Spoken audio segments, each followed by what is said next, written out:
can hear me. I don't need a microphone or something, right? Okay. So if we ask some questions later, we're going to pass around a microphone. So we're going to get started. You know, there's some really bad traffic out there. One of our panelists is caught in traffic, and she knows some of her colleagues are also caught in traffic. We're also trying to be here.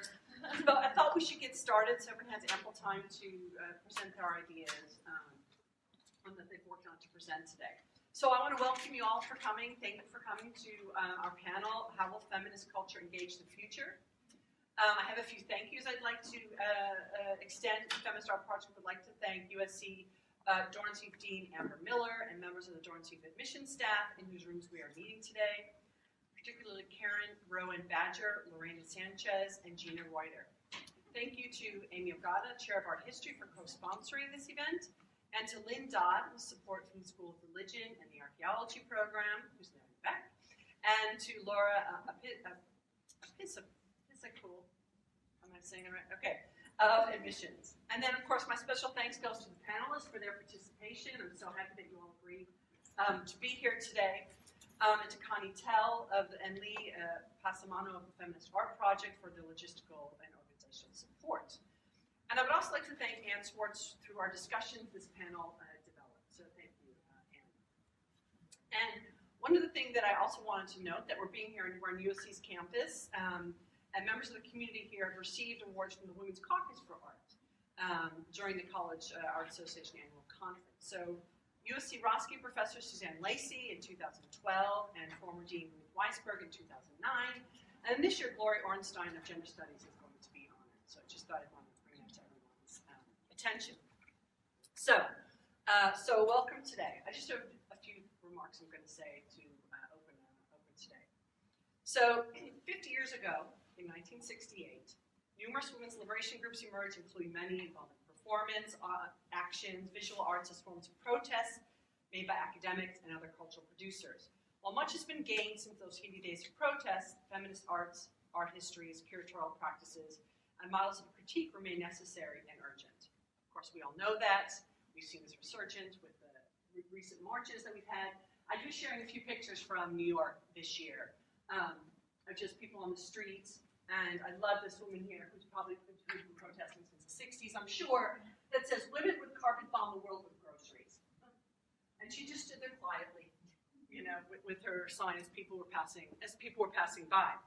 I ran into a very interesting manifestation of a group that was in Columbus Circle in New York City. So Columbus Circle is like a madhouse of traffic going around, but everything was closed down. And there was this group of women that got together and they organized this dance routine, and to, you know, everything from Madonna to Aretha Franklin, Respect.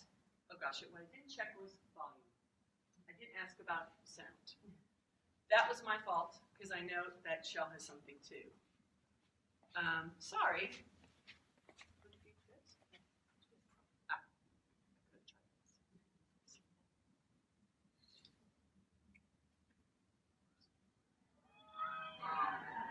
Just to get a feel for it.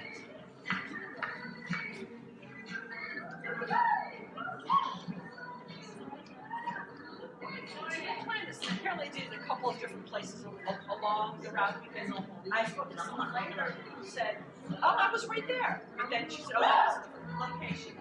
Wow. They were having fun, you know, and just.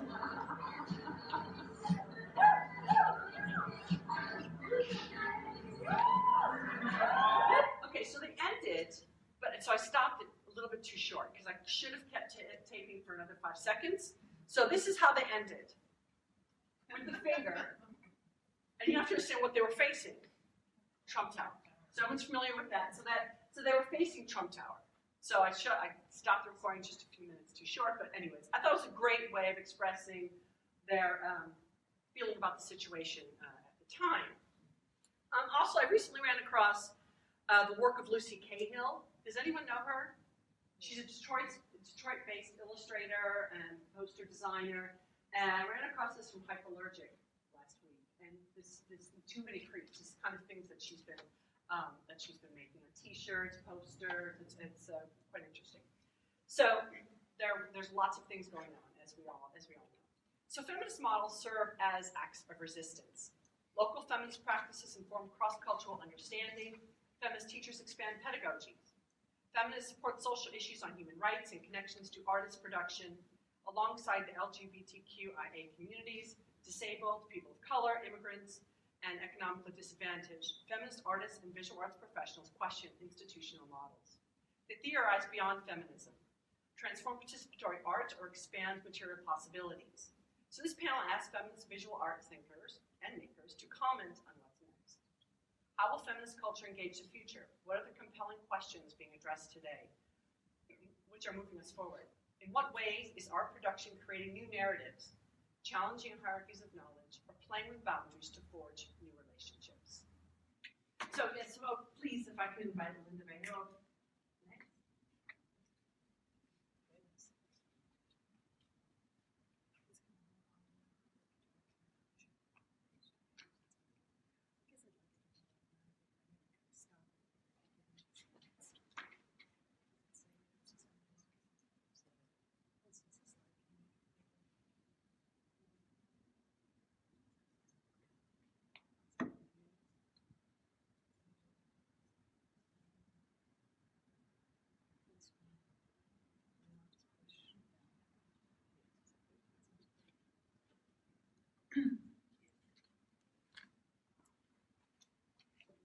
Good evening, everyone. Wow, a bunch of presentations, huh? Good stuff. Learning a lot. First, I'd like to thank the Feminist Art Project for inviting me to speak today. It's a pleasure to be here. Make new friends. I understand a lot of people are from New York. Welcome to LA. Hope you're enjoying yourself. This is good. I thought that I would run a slideshow of my work behind me as I discuss some ideas that I had in regards to the questions that were posed to me about the future of feminist work, feminist community, feminist art, and Chicano art in the national conversation. I'm going to be running this a little bit, and I'll talk a little bit about it as well, but I really wanted to focus on the questions. You'll get a chance to know me a little bit better as it runs. I have two projects that are up right now. One is called the Brown Dot Project, which is an elegant solution to complex questions about Latino data. You're going to see some of that, where I actually translate data into visual imagery. I call them data pictographs. And the second is called Make 'em All Mexican.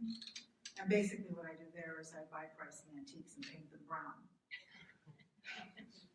The whole world turns brown.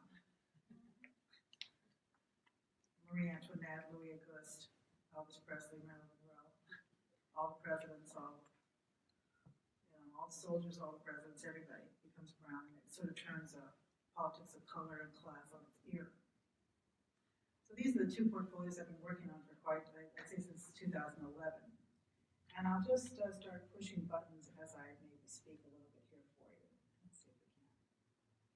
I put up a couple of photographs because I wanted to tell you about myself just a little bit personally. I started out in the Chicano arts community at Self-Help Graphics and was an art teacher in elementary schools teaching silkscreen during my MFA. This is me working with children there in East LA. During that time, this is 40 years ago, I was a member of the Flores de Aztlán and became involved in Native cultures and did the whole community work and dealing with, I worked in the prisons for 30 years, or it went on and on and on and on. This is me in my studio, and I tend to be very prolific and follow the idea. I believe that idea is queen, king, God, gods. Top of the food chain is the idea. And that's how I believe that women get ahead. So I'll just click as I continue to talk a little bit about my ideas. Kathy and I had a really great conversation about this. And during this time, this is one of the Brown Dot pieces. It's New York, 27.5%. It's about 60,000 dots on a 36 by 36 inch piece of architectural grade paper. So during this time, I'm in graduate school. I'm teaching in East Los Angeles. I'm a part of the Native community.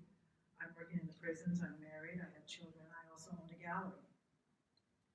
And the gallery's name was Galeria Las Americas. And I ran it for 8 years and represented about 30 different artists from Latin America. And was the first Chicana woman business owner, gallery owner in the United States, apparently. No one's ever contested me. It was the worst job I ever had in my life.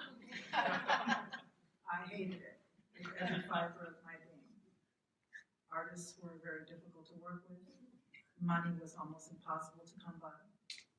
I was lucky if I had enough cash left over at the end of the month to buy a bag of groceries for my family. It was a hideous job. This is me making dots. Just so you know, the machine doesn't do it. I actually do it by hand.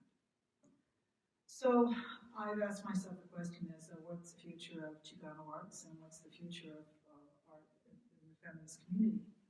And I note that much of what was going on in the 70s and the 80s when I was doing all this work was arts in education, arts in community, and arts what I will call in the therapeutic arts. Arts as a healing source.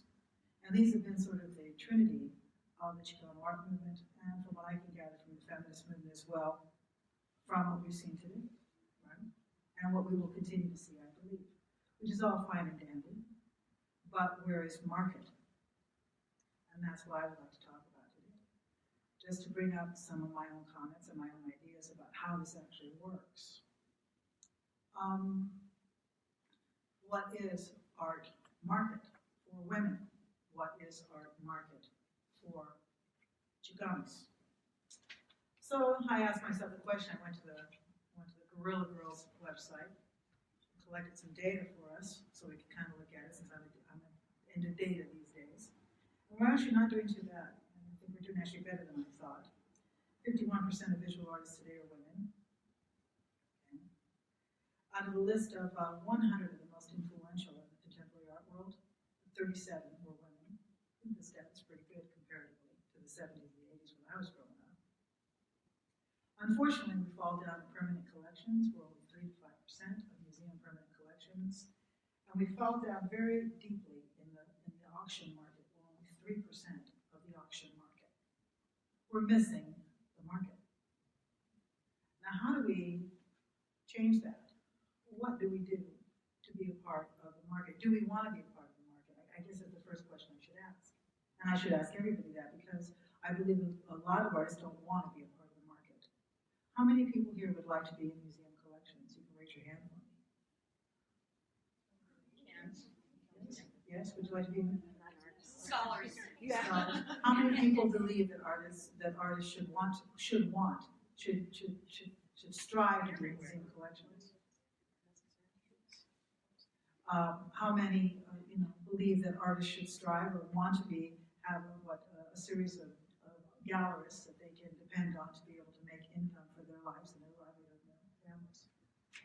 Everyone believes these things. As I walk around and ask people what they believe, this is San Francisco, everyone believes these things, but no one seems to be reaching forward to be able to join that community to become a part of this market. Why is that happening? Why aren't we reaching out? Why aren't we going forward in this? I had a conversation with a Chicano artist recently, and I said, well, there's an opening across town, let's take a drive and go over and check out this artwork by these people. I don't remember what the art show was. He goes, I don't really want to go over there. They're really not, it's not an integrated sort of situation. It's not accessible. I said, well, let's just get in the damn car and go over and make it integrated, for crime's sake. Let's get up and go over there and make it happen. Right? So I've, in the last 3 years, I've had 80 exhibitions, publications, and special projects within the context of the Brown Dot Project and Make Them All Mexican. I've shown in about 6 different states and been in multiple different situations dealing with gallerists and curators and historians and educators, all kinds of things, to reach out to make this happen. So I've devised this is a large one here, called the Brown Dot Scrolls, where I do giant heads based on data. I've devised a series of routines for myself that I've been sharing with artists to be able to reach out into the market. And basically what they are is they're communication tools, which help artists to speak to gallerists in a way that promotes business and good business practices, and to speak to curators and of all different ilks, with museum curators and university curators, to be able to move when Kathy and I were talking about, yes, when we were talking about this, I asked the question, why aren't artists moving forward? And we agreed that possibly fear was the reason. I asked a recent a historian and curator in Minnesota this last week what she thought it was, and she said trepidation, which is basically fear. So what can artists possibly be afraid of in terms of adding the market to this mix of arts and education, right? Arts and communities and arts as a healing source. Why are we not adding the market to it? What does it mean to add the market to it? And what would change if we actually did? Would the numbers grow? Would we actually be able to be ourselves and maintain our own voices out there? I haven't found any difficulty in doing so. This is Make 'em All Mexican. Wing Victory is chocolate now. So Superman.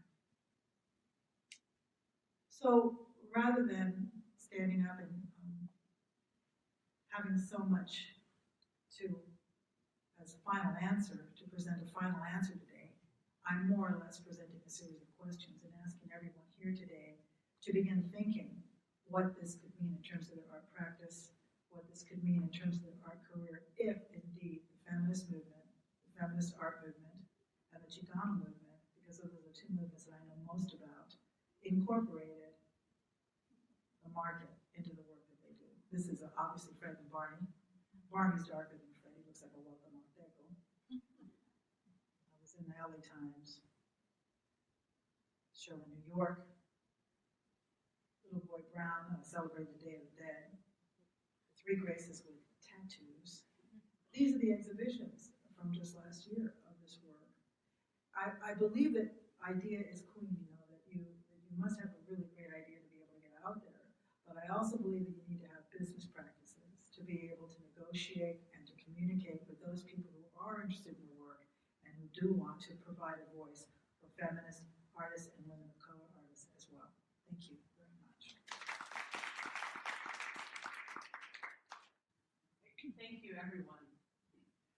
We have to draw this to a close because our time is up here at this space. But I would like to invite anyone who'd like to come, and we're going to go off-site and have a drink if you would like. We'd like to invite everyone to join us. Also, if you'd like to be on the Feminist Art Project's email list, there is a sign-up sheet over on the left there. And there is a program for the rest of the Feminist Art Project events that are going to be held this week. And so go take a look. And I'd like to thank Saturday Mocha. And I would really like to thank Lynn Dodd for organizing this space for us and making this all possible. Thank you.